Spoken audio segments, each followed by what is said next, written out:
यशोदा माँ के गर्भ से भी एक कन्या ने जन्म लिया था।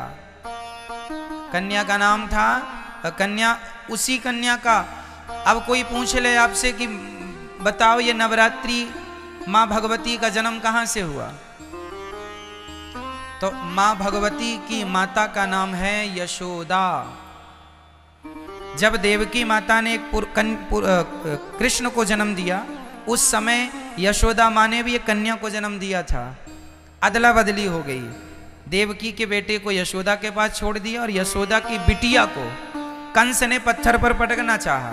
वही कन्या हाथ से छूटकर आकाश में अष्टभुजा धारण करके मां भगवती खड़ी हो गई। उन्हीं माता को विंध्यवासिनी मैया कहते हैं। विंध्याचल पर्वत में आज वही स्वरूप है। वो मां यहां मथुरा से विंध्याचल चली गई थी। ये दास अनिरुद्ध ने विंध्यवासिनी मैया का भी दर्शन किया है। तो विंध्याचल चली गई मां अष्टभुजाधारी। अब भगवान ने कहा देवी जाओ, मैं जन्म लेने वाला हूं, तुम भी जन्म लो, तुम्हें 9 नाम से लोग जानेंगे पहचानेंगे। वही विंध्यवासिनी मैया को, वही दुर्गा को, वही शक्ति को आज नवरात्रि के नाम से 9 देवियों के नाम से पुकारा जाता है। वही ये माँ यशोदा की बेटी है। जैसे कंस ने पत्थर पर पटकना चाहा और वो हाथ से छूटकर आकाश में जाके अष्टभुजाधारी। मैया के 8 हाथ क्यों हैं? मैया आप लोगों के हाथ कितने होते हैं? कितने? गलत उत्तर है। इस धरती की प्रत्येक स्त्री के हाथ 8 ही होते हैं। आपके भी 8 हाथ है। सच्ची बताएं, आप लोग अपने आप को जानते ही नहीं। आपका परिचय आपको ही नहीं पता। आपके अष्टभुजा आज भी हैं। देखो ना कैसे एक पत्नी अपने पति के लिए दोनों हाथ बढ़ाती है। पति कहे कि नाश्ता बनाओ, तुरंत पति ऑफिस जा रहा है, तुरंत नहा धो करके तैयार हो गई पति के पहले और नाश्ता बनाने लगी, चाय बना। तभी ससुर जी ने आवाज लगाई, अरे बहू चश्मा कहाँ है? तुरंत नाश्ता को छोड़कर अपने पति की सेवा के लिए खड़ी थी, पर ससुर की आवाज पर दौड़ पड़ती है, ये ससुर जी ये चश्मा आपका है। एक नारी को तभी उसके बेटे ने आवाज लगाई, माँ हमारा टिफिन कहाँ, हमारा बैग कहाँ? तुरंत माँ दौड़ पड़ती है अपने बच्चे के लिए, ये तेरा टिफिन है, ये तेरा बैग है, स्कूल जा। उसी समय बच्चे को स्कूल भेज रही है, उसी समय पति को दफ्तर भेज रही है, उसी समय ससुर जी को चश्मे और चाय की जरूरत पड़ी तो चाय भी बना रही है। एक समय में 4 काम कर लेती है स्त्री, इसलिए 4 काम करने वाली 8 हाथ से वो काम करती है। पूरे गृहस्थी की जिम्मेदारी इन 2 हाथों से थोड़ी होती है। आपके अनेक हाथ हैं। 2 हाथ से पति को, 2 हाथ से बच्चों को, 2 हाथ से सास ससुर को, और भी बहुत सारी जिम्मेदारियां स्त्रियों की होती हैं। घर की साफ सफाई से लेके घर की जिम्मेदारी, घर में राशन नहीं है, नमक नहीं है, हल्दी नहीं है, नमक तेल नहीं है, घी नहीं है। पुरुष को इसकी कोई जानकारी नहीं होती कि घर में शक्कर है, पत्ती है या नहीं। नारी इसका पूरा ख्याल रखती है और ख़त्म होने के पहले इसकी तैयारी करती है कि ख़त्म हो जाएगी तभी नहीं, उसके पहले बुला के रखवा लेती है, क्योंकि ख़त्म हो गई तभी कोई मेहमान आया तो मतलब वो हर क्षण हर जगह उसका ध्यान है, हर जगह उसका हाथ है। इसलिए प्रत्येक स्त्री 8 भुजाधारी, स्त्री के 8 हाथ, अष्टभुजाधारी। और बैठी किस पर है? अच्छा 8 हाथ इसलिए भी हैं स्त्री के, अर्थात माता रानी के। कई लोग कहते हैं ये दुर्गा मैया के 8 हाथ क्यों हैं? अरे भाई दुर्गा मैया के 8 हाथ इसलिए हैं क्योंकि दुर्गा माँ है। किस किस की माँ है? माँ सबकी माँ है। 4 बच्चों की। दुर्गा मैया के 4 बेटे हैं। माँ भगवती के कितने बेटे हैं? दुर्गा मैया मैं बोल रहा हूं तो दुर्गा में सभी माताएं आ गई, लक्ष्मी जी, सरस्वती जी, पार्वती जी, सब एक ही तत्व। इस बात को हमने कल समझाया था, अब एक ही बात को बार बार नहीं समझाएंगे। दुर्गा मतलब लक्ष्मी, दुर्गा मतलब पार्वती, कुछ भी शक्ति एक है, श्री मतलब लक्ष्मी, ठीक है। तो माता जी के हम 4 बेटे हैं। हम कितने भाई हैं? 4 भाई। कौन कौन से भाई? पहला भाई ब्राह्मण, फिर क्षत्रिय, फिर वैश्य, फिर शूद्र। हम 4 भाई हैं। 4 भाइयों में बड़े भाई कौन? ब्राह्मण, फिर क्षत्रिय, फिर वैश्य, फिर शूद्र। हम चारों एक ही पिता की, एक ही माँ की संतान है। माँ दुर्गा कहती हैं मेरे 8 हाथ इसलिए हैं क्योंकि ये हाथ मेरे नहीं, मेरे 4 बच्चों के ही मेरे हाथ हैं। ये 4 बच्चों को खड़ा किया जाए तो 8 हाथ होते हैं ना। और माँ कहती हैं कि तुम चारों ब्राह्मण, क्षत्रिय, वैश्य, शूद्र, तुम जिस दिन संगठित हो जाओगे उस दिन तुम शेर की भी सवारी कर लोगे। क्या मजाल किसी की कि तुम्हारी तरफ कोई आंख उठाकर देख ले। लेकिन तुम तो बटे हो ना आपस में, जातवाद में, इसलिए लोग आके हम पर हुकूमत करते हैं। हमें कहीं कोई लूट ले जाता है, कोई हमें गुलाम बना लेता है ना। आक्रांता के लूट गए, गुलाम बनाया। क्यों? क्योंकि हम लोगों को आपस में लड़ने की बीमारी है। हम लोग तो इस बात पे लड़ते हैं, अरे हम ब्राह्मण हैं, हम क्षत्रिय, हम वैश्य हैं, शूद्र हैं। अरे पगले, तुम चारों एक ही बाप की संतान हो। ये झगड़ा करने को कहा किसने? वेदों में तो कोई झगड़ा नहीं है। वेदों में तो ब्राह्मणोस्य मुखमासीद बाहु राजन्यः कृतः ऊरु तदस्य जत वैश्यः पदभ्यां शूद्रो अजायत।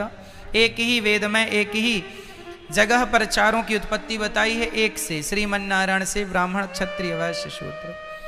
हम चारों एक हैं। कोई छुआछूत हमारे भारत में नहीं है। लेकिन आज के कुछ मूर्ख लोग छुआछूत की भावना भी रखते हैं। क्या भगवान श्री राम ने छुआछूत रखी शबरी माता से? शबरी माता भी तो कोल भीलों की बेटी हैं। क्या राम जी ने छुआछूत रखा? नहीं जी। जब भगवान छुआछूत नहीं रखते तो हम कौन होते हैं? परमात्मा की मर्यादा का उल्लंघन करने वाले। इसलिए इंसानियत से प्यार करो, इंसानों से प्यार करो, जो सनातनी है उनसे प्यार करो, जो आपके अपने हैं उनसे प्यार करो, और एक दूसरे की तरक्की से प्रसन्न रहो। ये नहीं कि वो तरक्की क्यों कर गए तो आप जलने लग जाओ, कोई फायदा नहीं। हमें प्रसन्न रहना चाहिए कि हमारा अपना है। और जातवाद का जहर घोल दो मेरी माँ, अर्थात नष्ट कर दो जातवाद का जहर, खत्म कर दो। नहीं तो ये जातवाद का जहर घोल घोल के आपस में हम लोगों को लड़ा लड़ा के, और आक्रांताओं ने सोचिए कितने 100 वर्षों तक राज्य किया। 700 साल तक गुलाम रहा भारत, कुछ अंग्रेजों से, कुछ मुगलों से गुलामी की हमने। क्यों गुलामी की? क्योंकि वो यही कहते थे फूट डालो शासन करो। आपस में लड़ाते थे हम लोग, जातवाद पे लड़ते। बड़ा राजा, अरे मैं क्षत्रिय हूं, छत्री छत्री लड़ जाते थे आपस में। यदि भारत के राजा आपस में लड़े ना होते ना तो क्या मजाल किसी की कि भारत की तरफ आंख उठा के देख लेता। विडंबना तो ये थी कि हमारे अपने लोग लड़ते। झांसी की रानी पर अंग्रेजों ने जब कब्जा कर लिया, झांसी के किले पर, तो क्यों कर लिया? क्योंकि झांसी की रानी के अपने कुछ मंत्री गद्दार हो गए थे। उन्होंने बता दिया कि यहां से आओ, ये तैयारी लो। जयचंद्र जैसे लोग यहां पाए जाते हैं। भारत में कहते हैं ना दूसरों से लड़ा जा सकता है मेरी मां, अपनों से नहीं लड़ा जा सकता। एक कुल्हाड़ी ने जंगल काटना शुरू किया तो एक पेड़ ने कुल्हाड़ी से कहा, अरे कुल्हाड़ी हमें क्यों काटती है, हमने तेरा क्या बिगाड़ा है? पेड़ ने, वृक्ष ने कुल्हाड़ी से कहा, अरे बहन कुल्हाड़ी तूने पूरा जंगल उजाड़ दिया, हमारे पुत्र पौत्रादि सारे बच्चों को तूने नष्ट कर दिया। कुल्हाड़ी बहन हमने तेरा क्या बिगाड़ा है, तू हमें क्यों काट रही है? कुल्हाड़ी ने मुस्कुराते हुए कहा, पेड़ भाई साहब मेरी क्या ताकत थी कि मैं तुम्हें काट सकती थी, तुम्हारे अपनों ने ही मेरा सहयोग किया है, इसलिए मैं तुम्हें उजाड़ रही हूँ, तुम्हें काट रही हूँ। कैसे? अरे कुल्हाड़ी में लकड़ी का हिस्सा होता है, देखा होगा, डंडा लकड़ी का। अरे जंगलों को काटने का किस्सा ही ना होता यदि कुल्हाड़ी के पीछे लकड़ी का हिस्सा ना होता। क्या बताएं, अपनों ने लूटा है हमें, गैरों में कहाँ दम था। मेरी कश्ती तो वहां डूबी जहां पानी कम था। अपनों ने बहुत कुछ बिगाड़ा है मेरी माँ। चलो कोई बात नहीं, पुरानी बातों को ना करें, अब हम प्यार से रहें, भाईचारे से। मिलजुल के रहें, कोई जहर ना हो जातवाद का, ऊंच नीच का, प्यार से इंसानियत के नाते सबसे रहो मिलजुल के। चलिए ठीक है। तो माँ भगवती कहती हैं तुम चारों जिस दिन एक, रामचरितमानस में भी ये बात लिखी है, जहां सुमति तहां संपत्ति नाना, जहां कुमति तहां विपत्ति निदाना। जहां सुमति, जहां एकता है, जहां संगठन है, वहां सब कुछ है। और जहां झगड़ा है, अरे झाड़ू भी यदि संगठित रहती है, झाड़ू के तिनके यदि संगठित होते हैं तो सारा कचरा साफ होता है, और झाड़ू बिखर गई स्वयं कचरा बन जाती है, स्वयं कचरा बन जाती है। इसलिए झाड़ू हर तिनके को संगठित रखती है। यदि झाड़ू का तिनका, एक भी तिनका यदि बिखर गया तो वो तिनका भी कचरा ही कहलाएगा। सही है। आप जब तक संगठित हैं तब तक सुरक्षित हैं, बिखर जाओगे तो कोई भी, कहावत तो सुनी होगी, एक लकड़ी को कोई भी तोड़ सकता है, लकड़ी के पूरे गट्ठे को कोई तोड़ नहीं सकता। संगठन तो लकड़ी के गट्ठे की तरह है, कोई क्या मजाल किसी की कि कोई आगे बढ़ के तुम्हें देख सके। संगठित रहो। कौन कौन संगठित रहे, बोल के बताओ, कौन कौन? ब्राह्मण, क्षत्रिय, वैश्य और चारों एक पिता की संतान है, सबको गले से लगाओ। राह में आए जो दीन दुखी, सबको गले से लगाते चलो। प्यार से रहो, बहुत जरूरत है इस प्यार की मेरी माँ। पता नहीं लोग क्यों झगड़ा करते हैं, बात बात पर विवाद करते हैं। हमारी दुर्गा मैया तो कहती है बेटा तुम संगठित रहो, और रह लोगे तो शेर की भी सवारी कर लोगे। नवरात्रि कब से मनाई जाने लगी? ये नवरात्रि जिनकी आप पूजा करते हैं ये कौन है? नवरात्रि क्यों मनाई जाती है? कब से मनाई जाती है? क्या कारण है? तो आपको बताएं, भगवान श्री कृष्ण के जन्मोत्सव से ही नवरात्रि का भी उत्सव चालू हुआ। ये जो देवी माँ है ना, जिसे हम नवरात्रि 9 देवियां कहते हैं, ये किनकी पुत्री हैं? ये माता यशोदा की पुत्री हैं। इनका एक नाम है योग माया। इनका नाम क्या है? योग माया। जब भगवान श्री कृष्ण का जन्म इस धरती पर हुआ, कृष्ण बनकर आए, तो भगवान ने अपनी माया से कहा देवी आप भी जाओ, क्योंकि आपके बिना हमारी लीला संभव नहीं है। तो भगवान श्री कृष्ण ने तो माता देवकी के गर्भ से जन्म लिया, और योग माया ने माता यशोदा के गर्भ से जन्म लिया। और जब श्री कृष्ण को वसुदेव जी ने रखा तो उस कन्या को लेकर आए। माया, योग माया ने कहा प्रभु हम आपका इतना बड़ा काम करेंगी, हमें क्या मिलेगा? तब भगवान कृष्ण बोले देवी हमें लोग साल में एक बार कृष्ण जन्माष्टमी के दिन व्रत रखकर पूजेंगे, और तुम साल में 2-2 बार नव देवी के रूप में पूजी जाओगी, यही तुम्हारे जाने का प्रतिफल है।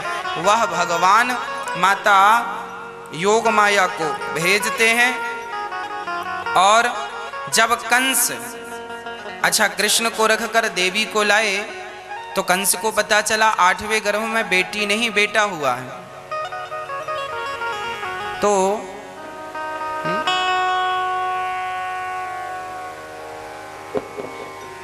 कंस ने पत्थर पर पटक दिया, हाथ से छूटकर वो अष्टभुजाधारी बन गई दुर्गा, और बोली मूर्ख तुझे मारने वाला प्रकट हो चुका है।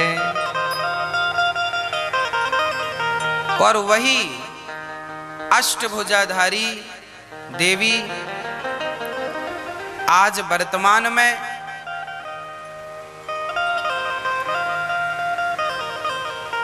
यहां से मथुरा से जाकर आप पर्वत में जाकर विराजमान हो गई। मुझे स्थान का नाम विस्मरण हो रहा है। उत्तर प्रदेश में मिर्जापुर, कौन सा पर्वत है? हाँ, हाँ? विंध्यवासिनी, विंध्याचल पर्वत ना, विंध्यवासिनी मैया के नाम से वो जानी जाने लगी। और वहां पर मैया जी विराजमान हो गई। वह माता यशोदा की पुत्री हैं,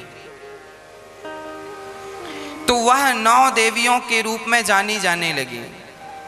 प्रथमम शैलपुत्री चा, प्रथमम शैलपुत्री चा अर्थात पहली आर्ज के दिन, प्रथम दिन किसकी पूजा होती है?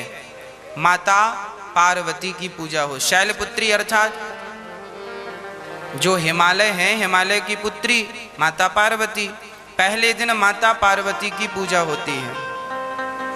वही माता पार्वती दूसरे दिन द्वितीयम ब्रह्मचारिणी, दूसरे दिन अर्थात द्वितीया कल वही माता ब्रह्मचारिणी के रूप में हम पूजेंगे, वो पूजी जाएंगी।